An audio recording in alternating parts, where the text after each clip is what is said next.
Hello everybody. Today we will be discussing about distributed concurrency control. Firstly, we need to know about various objectives of distributed concurrency control. Why we need distributed concurrency control? We say a good concurrency control mechanism for distributed DBMS should be resilient to site and communication failure. Means if there is any communication failure, then it should overcome from the problem of errors in the transaction or incorrectness of the state of the data. So in that we say if there is any communication failure, it should be resilient to a particular site. Distributed database recovery or concurrency control mechanism ensure this should not happen. So a good concurrency control mechanism should permit parallelism to safety performance requirements. It should incur modest computational and storage overhead. It should perform satisfactory in a network environment also, and it should place few constraints on the structure of atomic actions. If we say there what are the various problems with distributed concurrency, then just like any other database systems, we have lost update problem, uncommitted dependency problem, inconsistent analysis problem, and multiple copy consistency problem. So lost update is just like any other DDBMS software in which data, if it is updated and the updates got lost. And uncommitted dependency is if the transaction has committed and another transaction is dependent on it. And if any transaction fails at a particular site, it must ensure that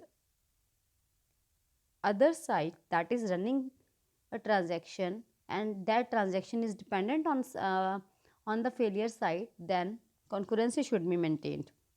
Inconsistent analysis is another problem which says data should always remain consistent. In this case, we have to update the data at all the sites so that all the sites should contain consistent data. Then fourth problem is multiple copy consistency problem, which says multiple copies of the data that is at all the sites should be consistent. Next, let's take a little bit knowledge of distributed serializability also. Serializability, as we know, there are multiple schedules, and it ensures in a particular if they are in schedule as dash, any transaction instruction is executing in a particular order, and we form a new schedule as 2, which ensures that after swapping or interchanging the order of the instructions of a transaction, the output that we get and or the result of the database should be correct. So then we consider these two schedules as serializable. So if we talk about distributed serializability, we have to consider all the sites because n number of sites are there. So it says it means if the schedule of a transaction execution at each site is serializable, then the global schedule, the union, that is the union of all the local schedules, is also serializable provided local serialization orders are identical. This requires that all sub-transactions appear in the same order in the equivalent serial schedule at all the sites. Thus, if the sub-transaction of Ti at site S1 is devoted Ti, we must ensure that Ti dash is less than Tj dash. Then Tix should also be less than Tjx. It is for all the sites Sx at which Ti and Tj have subtransactions. So there are two main approaches of concurrency control.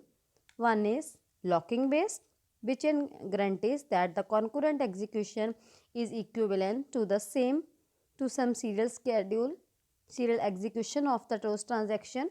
Another one is time stamping, and time stamping guarantees that concurrent execution is equivalent to a specific serial execution of those transactions corresponding to the order of timestamps.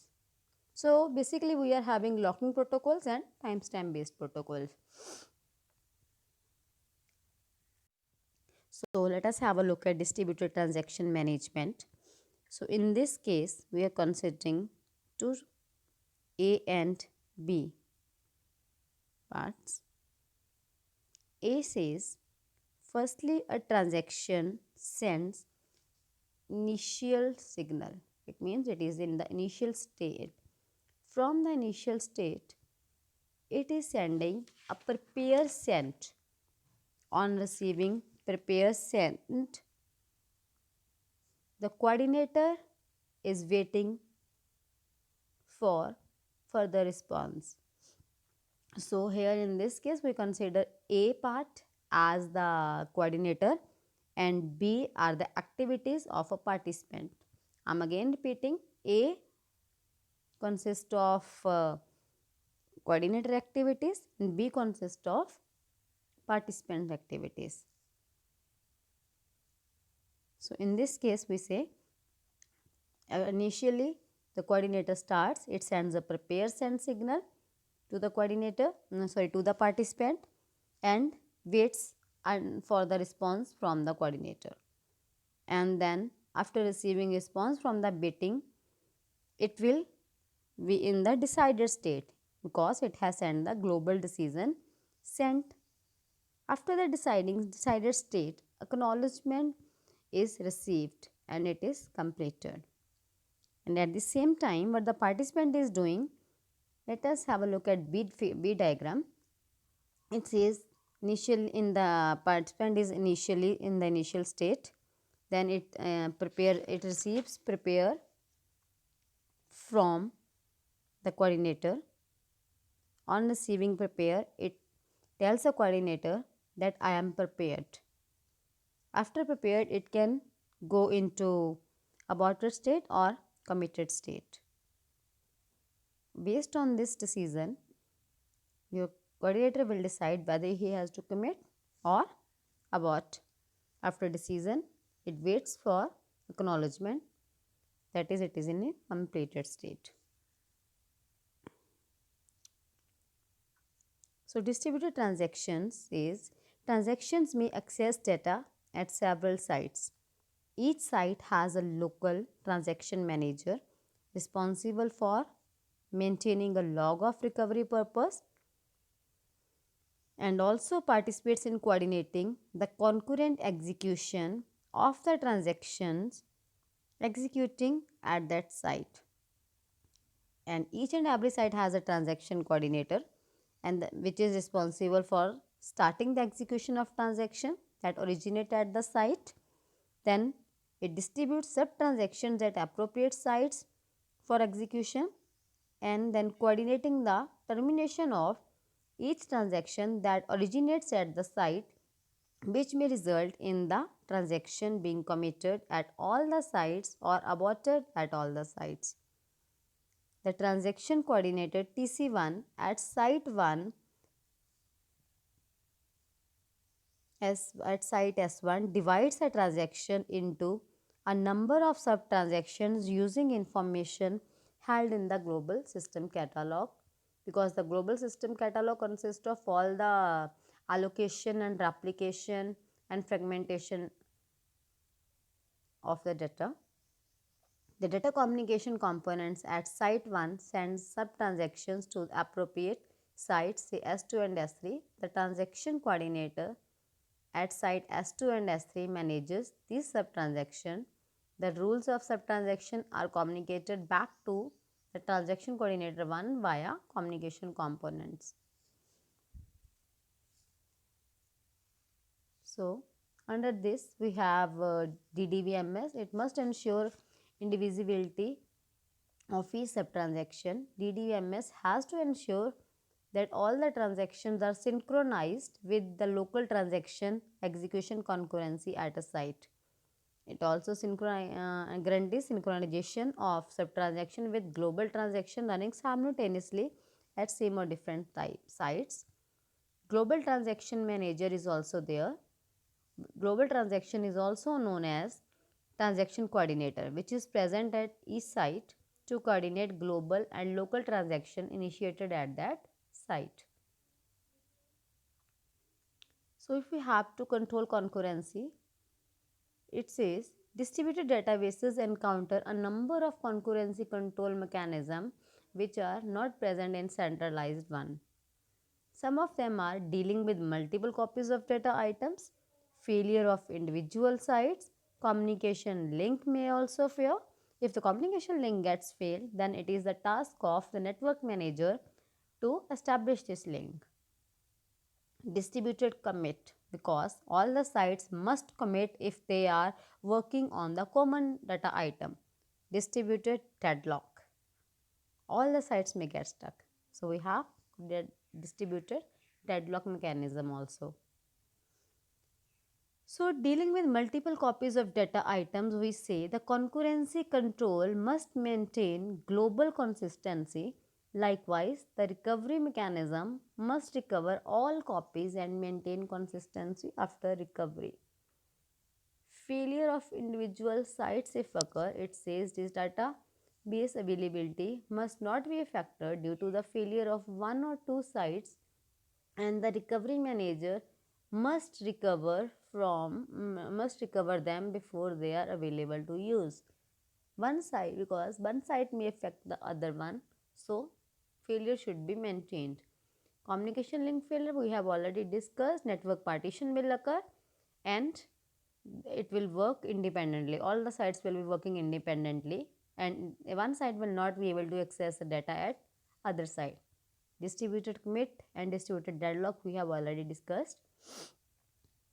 So if we talk about failures unique to distributed systems are, there may be failure of a site, any of the site may fail. Loss of message, if message is being sent from one site to another site and loss of message occur, then we have to implement TCP/IP protocols that will handle the network transmission control protocols from the network communication link. And if there is failure of communication link, it is handled by the network protocols by routing the message by alternative links. If one of the link between site 1 and site 2 fails, then there must be alternative way to send the message from site 1 to site 2 through other alternative links. Network partition is a network is said to be partitioned or separate from each other when it has been split into multiple subsystems instead of having a single, and if there is no link established between the sites. So it may be just like a subsystem that may consist of a single node. Network partition and site failures are generally indistinguishable. We can't understand or we can't differentiate whether network partitioning has occurred or site has failed.